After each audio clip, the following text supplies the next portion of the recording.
Hello guys, మనకి ఇప్పుడు నాగోల్ వెళ్ళే పని పడింది. సో మెట్రో స్టేషన్కి వచ్చేసా. రోడ్ వేస్ అయితే చాలా కష్టం కదా. సో 45 మినిట్స్లో రీచ్ అయిపోవాలంటే ఇంకా మెట్రో బెస్ట్.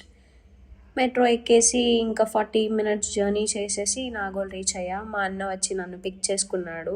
ఇంకా దారిలో బాదం షేక్ తీసుకొని నైట్ని అలా ఎండ్ చేసాం. మార్నింగ్ లేచి ఇంకా ఆఫీస్కి స్టార్ట్ అయిపోయా. ఆఫీస్కి వెళ్ళి ఆ హార్డ్వేర్ ఇష్యూ ఏంటో చెక్ చేయించుకుందామని ల్యాప్టాప్ సబ్మిట్ చేశాను. క్యాంటీన్లో కూర్చొని ఒక శాండ్విచ్ ఇంకా జ్యూస్. ల్యాప్టాప్ ఇంకా అక్కడే టైం పడుతుంది అని అంటే ఈవినింగ్ రిటర్న్ అయిపోయా బస్లో. అక్కడి నుంచి ఇంటికి రాగానే ఈ చెట్టు, ఈ సన్సెట్ ఎంత బాగా అనిపించిందో, అందుకే మీకు కూడా చూపించేద్దామని క్యాప్చర్ చేసేసా. ఇంకా ఆ తర్వాత ఏం చేద్దామా అని చూస్తుంటే రేగోడియం కనిపించింది. చాలా రోజులైంది తిని కాబట్టి ఒకటి తీసుకొని తింటూ ఎంజాయ్ చేసుకొని ఆ రోజు నైట్ని అలా ఎండ్ చేసేసా. మీకు ఇష్టమా? కమెంట్ చేయండి.